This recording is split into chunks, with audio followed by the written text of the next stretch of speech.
जय हिंद दोस्तों, आपका अपने YouTube channel the institute of mathematics में स्वागत है। मैं हूं प्रिंस कुमार। हम लोग जैसे इस क्लास में पढ़ने वाले हैं अर्थमेटिक का एक बहुत ही खूबसूरत टॉपिक HCF एंड LCM, महत्तम समापवर्त तथा लघुत्तम समापवर्त के बारे में पढ़ने वाले हैं। यह एक ऐसा अर्थमेटिक का टॉपिक है जिस टॉपिक से लगभग सारे एग्जाम में आपके सवाल पूछे जाते हैं।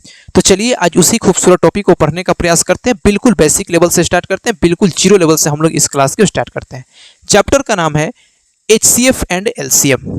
HCF एंड LCM, महत्तम समापवर्त तथा लघुत्तम समापवर्त। हम लोग इस टॉपिक को पहले के क्लास में हम लोग समझेंगे कि इसका बेसिक कंसेप्ट्स क्या है। फिर जो है सो हम लोग पहले पढ़ेंगे HCF, हाईएस्ट कॉमन फैक्टर के बारे में पढ़ेंगे। फिर हम लोग इसको खत्म करेंगे LCM। फिर HCF और LCM दोनों को मिलाकर के कैसे आपके पेपर में सवाल बनते हैं, दोनों का मिसलिनियस कैसे सवाल बनता है, उस चीज़ों को भी समझने का प्रयास करते हैं। तो अभी जो है सो हम लोग शुरू करने जा रहे हैं HCF एंड LCM में HCF को। तो सबसे पहले आपको समझना है HCF। HCF का जो फुल फॉर्म होता है वह होता है, बिल्कुल बेसिक लेवल से धैर्य बना कर रखिएगा, HCF का फुल फॉर्म होता है हाईएस्ट कॉमन फैक्टर। HCF का फुल फॉर्म होता है हाईएस्ट कॉमन फैक्टर, यानी कि हिंदी में बोला जाता है महत्तम समापवर्त बोला जाता है। HCF का ही एक दूसरा नाम है जिसको हम लोग बोलते हैं GCD। क्या बोलते हैं? GCD। GCD का मतलब होता है ग्रेटेस्ट, GCD का मतलब होता है greatest common divisor. Greatest common divisor होता है, यही होता है GCD। आपको एक चीज़ यहाँ पे क्लियर होगा कि फैक्टर और डिवाइजर, देखिए फैक्टर और डिवाइजर दोनों शब्द हैं, उन दोनों का बेसिक मतलब एक ही होता है। अभी आपको 2 मिनट में हम कंसेप्ट क्लियर कर देते हैं कि फैक्टर आखिर क्या होता है। आपको HCF और LCM पढ़ने से पहले आपको 2 चीज़ें आपको क्लियर हो जानी चाहिए। एक शब्द होता है फैक्टर, जिसको हिंदी में बोला जाता है गुणनखंड, और एक जो शब्द होता है जिसको हम लोग बोलते हैं मल्टीपल। क्या बोलते हैं? मल्टीपल बोला जाता है, जिसको हिंदी में गुणज बोलते हैं या फिर से जो टेबल बोलते हैं, पहाड़े बोलते हैं। इसका मतलब क्या होता है, ये दोनों टॉपिक को आपको समझना बहुत ही जरूरी होता है। देखिए फैक्टर का मतलब क्या होता है? गुणनखंड। गुणनखंड का मतलब होता है अगर किसी संख्या के गुणनखंड के बारे में पूछा जाए तो उस संख्या से छोटी वे सभी संख्याएं उस संख्या को कंप्लीटली डिवाइड कर दे, पूर्णतः विभाजित कर देती है, तो वे संख्याएं जो उस संख्या का क्या कहलाती है? फैक्टर कहलाती है, गुणनखंड कहलाती है। जैसे मैं कहता हूं कि बताओ कोई नंबर मैंने लिखा 12, यह 12 एक संख्या है, कहा जाए कि 12 का फैक्टर बताओ, तो सबसे पहले हमको यह ढूंढना है कि 12 से छोटी वे कौन कौन सी संख्या है जिस संख्या से 12 में पूरा पूरा भाग लग जाएगा। तो 12 से सबसे छोटी संख्या 1 से भी 12 में भाग लगेगा, 2 से भी लगेगा, 3 से भी लगेगा, 4 से भी लगेगा, 6 से भी लगेगा और 12 से लगेगा। यानी कि 12 के सभी के सभी क्या कहलाएंगे? फैक्टर कहलाएंगे या फिर से जो है गुणनखंड कहलाएंगे। यानी कि 12 में इन सभी नंबर से जो है पूरा पूरा भाग लग जाएगा, अतः 12 के क्या कहलाएंगे? गुणनखंड कहलाएंगे। मैं उसी तरीके से एक नंबर लिखता हूँ 16, 16 का गुणनखंड करके बताओ, 16 का फैक्टर करके बताओ। तो 16 से छोटी वे सभी संख्याएं जो 16 को पूर्णतः भाग कर देती है, वे संख्याएं जो है क्या कहलाती हैं? 16 के गुणनखंड कहलाती है। तो 16 के गुणनखंड क्या होगा? 1 हो जाएगा, 2 हो जाएगा, 4 हो जाएगा, 8 हो जाएगा और 16 हो जाएगा। इन्हीं संख्याओं से जो है बेसिकली 16 में भाग लगता है, इसके अलावा किसी नंबर में 16 से भाग नहीं लगता है। तो ये जो संख्याएं कहलाती हैं क्या होती है? इनको हम बोलते हैं फैक्टर्स बोलते हैं। ये हो गया 16 का फैक्टर। आई बात समझ में? अच्छा एक बात देखिए क्या होता है, किसी भी नंबर का जब हम फैक्टर लिखते हैं, किसी भी नंबर का जब हम गुणनखंड लिखते हैं, तो उसका हर हाल में एक जो है सो निश्चित रूप से गुणनखंड आता है, इसलिए एक को जो है सो बोला जाता है यूनिवर्सल फैक्टर। किसी भी नंबर का एक गुणनखंड निश्चित रूप से होता है, इसीलिए 1 को क्या बोला जाता है? यूनिवर्सल फैक्टर बोला जाता है। चाहे हम किसी भी नंबर का गुणनखंड लिखें, हर हाल में उस नंबर में 1 से भाग लग ही जाता है। इसके बाद क्या होता है कि जो गुणनखंड की जो संख्या होती है यह होती है निश्चित। इनकी जो संख्या होती है निश्चित होती है, फिनाइट होती है। इनकी संख्या को हम लोग काउंट करके बता सकते हैं। किसी भी नंबर का सबसे बड़ा फैक्टर खुद वह नंबर अपने आप का होता है। जैसे पूछा जाए 16 का सबसे बड़ा फैक्टर कौन सा होगा? 16 होगा। मैं पूछूं कि 15 का सबसे बड़ा फैक्टर कौन सा होगा? तो 15 ही होगा। यानी कि जो गुणनखंड की संख्या होती है, फैक्टर्स की संख्या होती है, वो निश्चित होती है। इनकी संख्या को हम लोग क्या कर सकते हैं? काउंट कर सकते हैं, गिन सकते हैं और गिन करके बता सकते हैं कि ये कितने हैं। आई बात समझ में? हमको लगता है कि आप इस बात को समझ गए होंगे। अब देखिए क्या है कि अगर मैं कहूं कि 12 और 16 का जब आपने फैक्टर्स लिख ही लिया, गुणनखंड लिख ही लिया, तो इसमें कुछ कॉमन फैक्टर्स आते हैं, कुछ दोनों में मिलते हैं, जिसको कॉमन का मतलब होता है उभयनिष्ठ। क्या होता है? उभयनिष्ठ, यानी कि उभयनिष्ठ का मतलब होता है कॉमन। इन दोनों में कुछ कॉमन आता है, तो यहाँ पे 1 भी कॉमन आ रहा है, 2 भी कॉमन आ रहा है, 4 भी कॉमन आ रहा है। ये सभी तो कॉमन फैक्टर्स आ गए। मैंने कहा कि 12 और 16 में आपने कॉमन फैक्टर चुन के बताओ, तो आपने कहा कि भैया मैंने कॉमन फैक्टर चुना है, 1 भी है, 2 भी है और 4 भी है। अब मैं कहूँ कि इसमें हाईएस्ट चुनकर बताओ सबसे बड़ा क्या है, तो सबसे बड़ा इसमें क्या है? 4 है। सबसे बड़ा हाईएस्ट कॉमन फैक्टर क्या है? 4 है। और इसी हाईएस्ट फैक्टर को बोला जाता है ग्रेटेस्ट कॉमन डिवाइजर। क्योंकि फैक्टर का और डिवाइजर का मतलब लगभग सेम ही होता है। फैक्टर को दूसरे भी शब्दों में डिवाइजर भी बोल सकते हैं। मैं कहूँ कि 12 के डिवाइजर क्या है, मतलब कि 12 से किस किस नंबर से 12 में भाग लग सकता है, यह 12 के डिवाइजर कहलाते हैं। तो ग्रेटेस्ट कॉमन डिवाइजर, जिसको हम लोग जीसीडी बोलते हैं या एचसीएफ बोलते हैं, दोनों का लगभग नाम सेम ही है। या तो कहीं पे जीसीडी लिखा रहेगा या कहीं पे एचसीएफ लिखा रहेगा, और इन दोनों संख्याओं का जो एचसीएफ होगा, हाईएस्ट कॉमन फैक्टर होगा, वो कितना हो जाएगा? 4 हो जाएगा। आई बात समझ में? उसी तरीके से एक शब्द होता है मल्टीपल। एक शब्द होता है मल्टीपल। मल्टीपल को गुणज बोलते हैं या टेबल बोलते हैं। टेबल का मतलब होता है कि दी गई संख्या से किस किस संख्या में भाग लग सकता है। जैसे मैं कहता हूं कि बताओ 8 का मल्टीपल निकाल के बताओ, तो 8 से किस किस संख्या में भाग लगता है? 8 में लगेगा, 8 दूना 16 में लगेगा, 8 तेरी 24 में लगेगा, 32 में लगेगा, 40 में लगेगा, 48 में लगेगा, 56 में लगेगा। इस तरीके से लगते रहेगा। निश्चित रूप से कहाँ तक लगेगा कोई दिक्कत नहीं है। मैं आपसे कहूँ कि 12 का मल्टीपल निकाल के बताओ, तो 12 का 12 दूना 24, 12 तिया 36, 12 चौक 48, 12 पच्चीस 60, 12 छक 72, इस तरीके से इन्फिनाइट तक आएगा। यानी कि जो मल्टीपल्स की संख्या होती है, गुणज की संख्या होती है, वह होती है अनिश्चित। इसकी संख्या को हम लोग काउंट जो है सो नहीं कर सकते हैं, इसको हम लोग गिन नहीं सकते हैं। जो मल्टीपल की संख्या होती है, जो गुणज की संख्या होती है, टेबल की संख्या होती है, वो काउंट नहीं कर सकते हैं, वो अनगिनत होती है, इनफिनाइट तक जाती है। नहीं, अगर इसके पूछा जाए कि 8 के मल्टीपल की संख्या बताओ, तो हम नहीं बता सकते हैं। 12 के मल्टीपल की संख्या बताओ, तो हम नहीं बता सकते हैं। अगर मैं कहूं कि 8 का सबसे बड़ा मल्टीपल क्या होगा, तो नहीं बता सकते हैं। लेकिन मैं पूछूं कि 8 का सबसे छोटा मल्टीपल बताओ, तो 8 का सबसे छोटा मल्टीपल खुद 8 ही नंबर होगा। 12 का सबसे छोटा मल्टीपल खुद वही 12 नंबर हो जाता है, क्योंकि 12 में 12 से भाग लग जाएगा। तो मल्टीपल के केस में हम लोग जो है सो बड़ा नहीं बता सकते हैं, केवल और केवल छोटा बताते हैं। तो एक बात बताओ, मैंने यहाँ पे 2 नंबर लिखा है, 8 और 12, इसका मैंने यहाँ पे फैक्टर्स लिखा है, सॉरी मल्टीपल लिखा है। अगर मैं कहूँ कि इसमें कुछ कॉमन मल्टीपल है तो बताओ, तो आप कहेगा कि देखिए यहाँ पे 24 है, यहाँ पे 48 भी है, इसके आगे भी आगे मिलते रहेगा, कहाँ तक मिलेगा हमें कोई जानकारी नहीं है। लेकिन मैं कहूँ कि आपने जब कॉमन मल्टीपल हमको बता दिया, कॉमन मल्टीपल, इसमें लोएस्ट क्या है, सबसे छोटा क्या है, तो ये सबसे छोटा है 24, और इसी को बोला जाता है एलसीएम, लोएस्ट कॉमन मल्टीपल। और लोएस्ट कॉमन मल्टीपल जो सो कितना आ जाएगा? 24 आ जाएगा। तो ये जो था एलसीएम एंड एचसीएफ शुरू करने से पहले मैंने आपको 2 चीजें समझाया, फैक्टर्स और मल्टीपल। ये एक बहुत इंपॉर्टेंट कंसेप्ट होता है, और एक फैक्टर टॉपिक भी पढ़ना है, गुणनखंडों की इसमें संख्या पूछी जाती है, उसको हम अलग से नंबर सिस्टम में कंप्लीट करेंगे। लेकिन अभी आपको तत्काल से यह समझना है कि फैक्टर्स होते क्या है, और एचसीएफ और एलसीएम में हम लोग फैक्टर और मल्टीपल में अब आपको कोई कंफ्यूजन नहीं होना चाहिए। अब हम अपने टॉपिक पर आते हैं, एचसीएफ पर। हेडिंग लिखिएगा एचसीएफ। एचसीएफ का फुल फॉर्म मैंने आपको बताया, या तो इसको हम लोग एचसीएफ लिखेंगे या तो इसको जीसीडी लिखेंगे, ग्रेटेस्ट कॉमन डिवाइजर लिखेंगे। हिंदी में लिखते हैं मौसल, लिखते हैं महत्तम समापवर्त लिखते हैं। देखिए क्या है, एचसीएफ निकालने के या हाईएस्ट कॉमन फैक्टर निकालने के हम लोग को बेसिकली 3 मेथड्स हम लोग इस क्लास में डिस्कशन करेंगे। एचसीएफ निकालने के हम लोग 3 मेथड पढ़ेंगे। सबसे पहला जो सो मेथड होता है, जिसको हम लोग बोलते हैं लंबी भाग विधि द्वारा। लंबी भाग विधि, लंबी भाग विधि को हिंदी में इंग्लिश में बोला जाता है लॉन्ग डिवीजन मेथड। कौन सा मेथड बोला जाता है? लॉन्ग डिवीजन मेथड बोला जाता है, लॉन्ग डिवीजन मेथड, लंबी भाग विधि।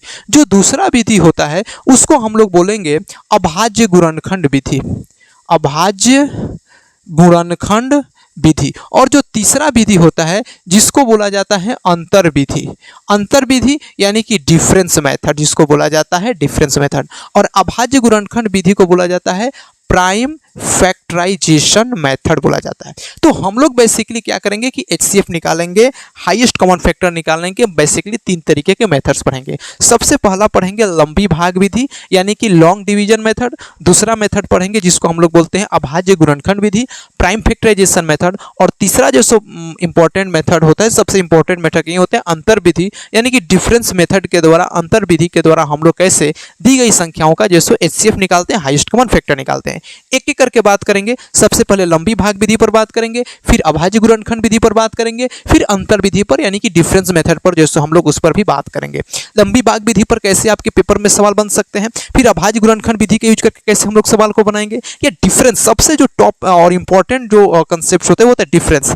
बड़े से बड़े सवाल को आसानी से बना सकते हैं डिफरेंस मेथड्स के द्वारा, लेकिन हम लोग पूरी डिटेल में पढ़ेंगे। बिल्कुल बेसिक लेवल से स्टार्ट किए तो बिल्कुल बेसिक लेवल से ही हम लोग पढ़ेंगे। सबसे पहले हम लोग को पढ़ना है लंबी भाग विधि द्वारा HCF निकालना, लॉन्ग डिवीजन मेथड जिसको बोलते हैं लॉन्ग डिवीजन मेथड। लंबी भाग विधि के द्वारा हम लोग कैसे दी गई संख्याओं का महत्तम समापवर्त यानी कि HCF ज्ञात करते हैं। जैसे मैं कहता हूं कि कोई नंबर लिखा है 35 है और यहाँ पे मैंने लिखा है 25, दो संख्याएं दी गई है, इन दोनों संख्याओं का हमको मौसा निकालना है या HCF निकालना है लंबी भाग विधि द्वारा। आपके पेपर में नहीं पूछा जाएगा कि कैसे सवाल पूछेगा, उस पर भी हम आएंगे, लेकिन अभी आपको सिर्फ इतना समझना है कि लंबी भाग विधि से HCF कैसे निकालते हैं। आपके पेपर में यह कभी नहीं पूछेगा कि दी गई संख्याओं का मौसा जो है सो आप लंबी भाग विधि के द्वारा निकालें। उस पर कुछ सवाल बन सकते हैं, उस पर भी हम आएंगे, लेकिन अभी आपको ये समझना है कि निकालते कैसे हैं। तो लंबी भाग विधि द्वारा HCF निकालना या महत्तम समापवर्त निकालना लगभग सबको आता है, यह बहुत ही प्रचलित तरीका है। इस तरीके से हम लोग लंबी भाग विधि के द्वारा किसी भी संख्या का महत्तम समापवर्त निकालने के लिए करते क्या है कि छोटी संख्या से बड़ी संख्या में भाग लगाते हैं। जैसे यहाँ पे छोटी संख्या 25 है और बड़ी संख्या 35 है, और भाग देते हैं और तब तक भाग देते हैं जब तक कि हमारा जो रिमाइंडर होता है, शेषफल जो होता है, शून्य न मिल जाए, जीरो न मिल जाए। जैसे यहाँ पे छोटी संख्या है 25, तो 25 में भाग लगाएंगे 35 से, और 35 में तब तक भाग देंगे तब तक डिवाइड लगाते रहेंगे जब तक कि रिमाइंडर जो है सो जीरो नहीं मिल जाए। अब एक बात बताइए, 25 से कम हो जाएगा 25, 25 से कम हो जाएगा 25, 35 में से 25 को माइनस करेंगे तो 10। तो यहाँ पे जो हमारा रिमाइंडर बचा है 10 मिला है, क्या ये जीरो के बराबर है? जीरो के बराबर नहीं है। फिर क्या करेंगे कि 10 से भाग लगाएंगे 25 में। अब यहाँ से 10 से भाग लगाएंगे 25 में, 10 दूना कितना हो जाएगा 20, यहाँ से हो जाएगा 10 दूना 20। फिर यहाँ से 5 में से 0 को माइनस करेंगे तो आएगा 5, फिर 5 में 10 से भाग देंगे तब रिजल्ट आएगा 5 दूना 10। अब 10 में से 10 को माइनस करेंगे तो 0। तो जैसे ही रिमाइंडर 0 आता है तो हमारा जो लास्ट डिवाइजर होता है, क्या होता है? लास्ट डिवाइजर जो होता है वही हमारा क्या कहलाता है? HCF कहलाता है। तो 25 और 35 का जो HCF कितना आ जाएगा? 5 आ जाएगा। कितना आ जाएगा? 5 आ जाएगा। तो इस तरीके से हम लोग क्या करते हैं कि HCF द्वारा, लॉन्ग डिवीजन द्वारा हम लोग क्या करते हैं? HCF निकालते हैं, जो बेसिक हम लोग को बचपन से इस तरीके के पद्धति से, इस तरीके के मेथड से हम लोग को सिखाया जाता है। इसी तरीके से मैं आपके सामने कोई दूसरा डाटा लिखता हूँ, बिल्कुल आसान डाटा मैं लिखता हूँ। जैसे मैं कहूँ 18 है और 32 है, इन दोनों संख्याओं का महत्तम समापवर्त, इन दोनों संख्याओं का HCF निकालना है। कैसे निकालेंगे? तो करते क्या है कि छोटी संख्या में बड़ी संख्या से भाग देते हैं और तब तक भाग देते हैं जब तक कि हमारा रिमाइंडर, जब तक कि हमारा शेषफल जो है सो 0 नहीं मिल जाए। अब एक बात बताइए मेरे भाई, 18 से 32 में भाग देंगे तो यहाँ से लिखेंगे 18, 18 में 32 से भाग देंगे, 18 एकम 18 हो जाएगा। यहाँ से 12 में से 8 को माइनस करेंगे 4, 2 में से 1 14।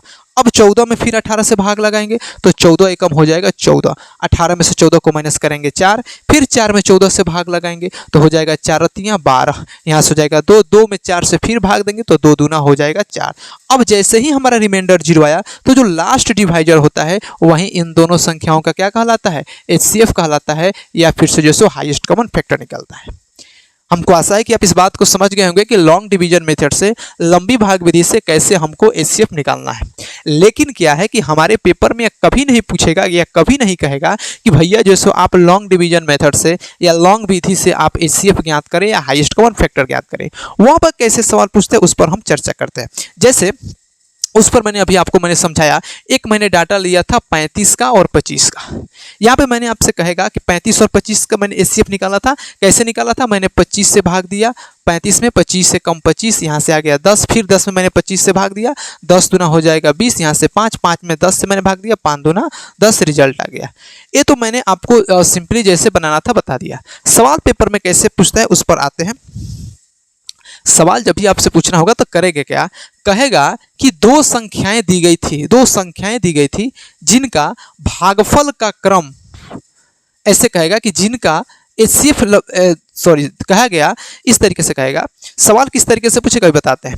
सवाल कहेगा कि दो संख्याओं का एचसीएफ लंबी भाग विधि से ज्ञात किया गया, जिनका ऊपर से नीचे, ध्यान से समझिएगा, ऊपर से नीचे भागफल का क्रम 1 2 2 है, 1 2 2 है, और अंतिम भाजक जो है सो कितना है, 5 है। अगर सवाल में कहे मेरे भाई कि भागफल निकालते समय दो संख्याओं का महत्तम समापर्त ज्ञात करते समय लंबी भाग विधि से भागफल का क्रम ऊपर से नीचे 1 2 2 है और अंतिम भाजक यानी कि एचसीएफ 5 है, तब वे दोनों संख्याएं ज्ञात करें। इस टाइप का सवाल पूछा जाता है। तो कैसे बनाएंगे समझिएगा, डिटेल में पहले बताते हैं, फिर इसका शॉर्टकट ट्रिक भी देखेंगे, लेकिन अभी आपको डिटेल में समझिए। यहाँ पे क्या है कि सवाल में भाग ऊपर से नीचे दे दिया है। अब एक बात बताइए, यहाँ पे 5 दूना, यहाँ पे रिजल्ट 0 आया है, मतलब कि 5 दूना 10, यहाँ पे हमने किसी संख्या को माइनस किया होगा और 10 में से 10 को माइनस करेंगे तभी वो जैसे क्या होगा, 0 आया होगा।